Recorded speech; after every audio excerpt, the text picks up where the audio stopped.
বড় পীর আব্দুল কাদের জিলানী মাহবুবে সুবহানী কুতুবে রব্বানী রাস্তা দিয়া চলতেছেন, একটা কুকুর সামনে দাঁড়ায় গেল। কুকুর ডাক দিয়ে কয়, বড় পীর আমার কথার জবাব দিয়া তার উপরে যাও, বলো তুমি ভালো নাকি আমি কুকুর ভালো?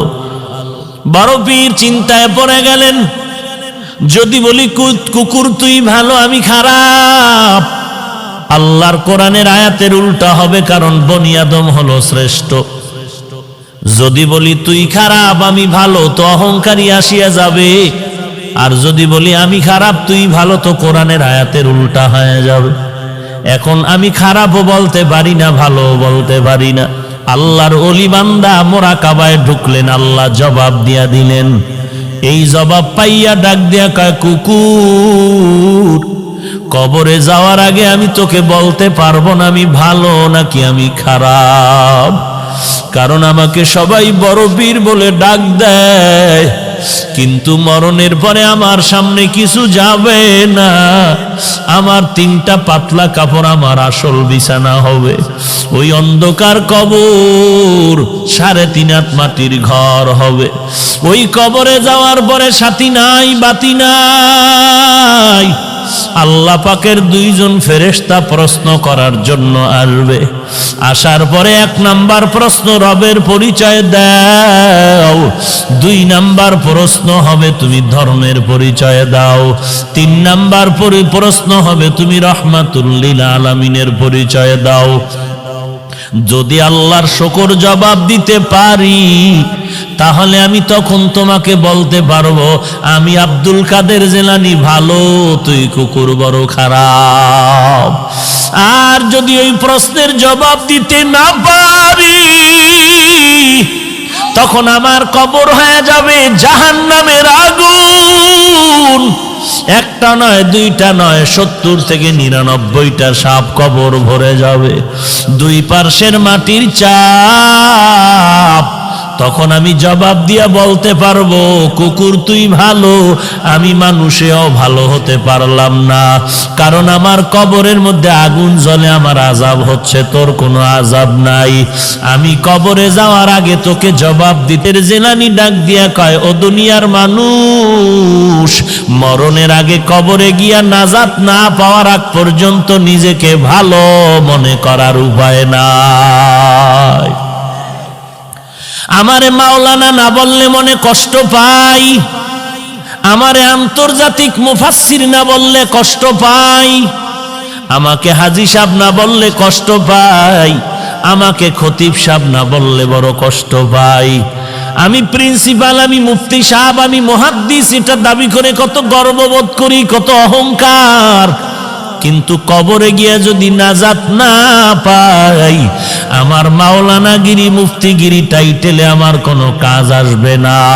আর আমার টাইটেল লাগবে না যদি কবরে গিয়া আমলের কারণে আল্লাহ মাফ করে দেয়। আমি মাওলানা হওয়ারও দরকার নাই, মুফাসসির মুহাদ্দিস হওয়ারও দরকার নাই। আমার মতো ভালো জমিনে দুনিয়ায় আর কেউ হতে পারবে না। এরে নবীর উম্মতের দল, দিল্লি শাহী জামে মসজিদের মধ্যে খতিব হলেন শাহ ওলিউল্লাহ মুহাদ্দিসে দেহলভী রহমাতুল্লাহ আলাইহি। জুমার নামাজের খুতবায় যখন দাঁড়ায়, রুমাল দিয়া চেহারাটা ঢাকিয়া দাঁড়ায়। একজন দাঁড়ায় বলে, হযরত আপনি চেহারা ঢাকিয়া খুতবা পড়েন, কারণটা কি? আল্লাহর ওলি বলে, বাবা আগামী জুমায় তুমি জবাব নিতে আসবা। আগামী জুমায় যখন আসলো, বলে আমার কাছে দাঁড়াও। আল্লাহর ওলি শাহ ওলিউল্লাহ মুহাদ্দিস তার রুমালটা ওই প্রশ্নকারীর মাথায় দিলেন। প্রশ্নকারী একটা চিৎকার দিয়া বেহুশ হয়ে জমিনে পড়ে গেল। হুশে আসার পরে বলে, বাবা রুমালটা মাথায় দেওয়ার কারণে তুমি চিৎকার দিলা কেন? ওই লোকটা বলে, আল্লাহর কসম, আপনার রুমাল আমার মাথায় দেওয়ার পর দিল্লির বিশাল শহরে তাকায়া দেখলাম লক্ষ লক্ষ মানুষের মধ্যে কোনো মানুষ নাই। মাঝে মাঝে 2-1টা মানুষ দেখা যায়, আর বেশিরভাগ দেখা যায় কুকুর আর বানরের সুরাতে। गर्भ सूरत आदमी इंसाबुदे अहमदोबू जहलो हामिक साबुदे आदमीरा आदमीयत लाजिमस्त औदेरा गर्बून बाशुद ही जमास्त। গোটা দুনিয়াটা শাসন করেছেন দুইজন, শোষণ করেছে দুইজন। একজন শাসনকর্তা সুলাইমান পয়গম্বর, আর একজন শাসন করেছিলেন বাদশাহ যুলকারনাইন। ইন্তেকালের আগে বাদশাহ যুলকারনাইন বললেন, মরার পরে জানাজা পড়াইয়া কাফনের ভেতর থেকে হাত দুইটা বের করে এলাকায় ঘুরায় ঘুরায় কবরে নিয়ে যাওয়া। যখন এনা জানাজার পরে এমন করা হলো, দুনিয়াওয়ালারা কয়, দেখ দেখ, দুনিয়ার ক্ষমতা পাইয়াও লোভ এখনো সামলাইতে পারে না, মরার পরও আরো চায় আরো চায়। ইমানওয়ালা কয়, না রে বেয়াকুফ, না না, বাদশাহ যুলকারনাইন গোটা মানুষের সবক দিয়া গেল। আমি দুনিয়ার পুরা ক্ষমতা পাইয়াও আজ খালি হাতে কবরে যাইতেছি।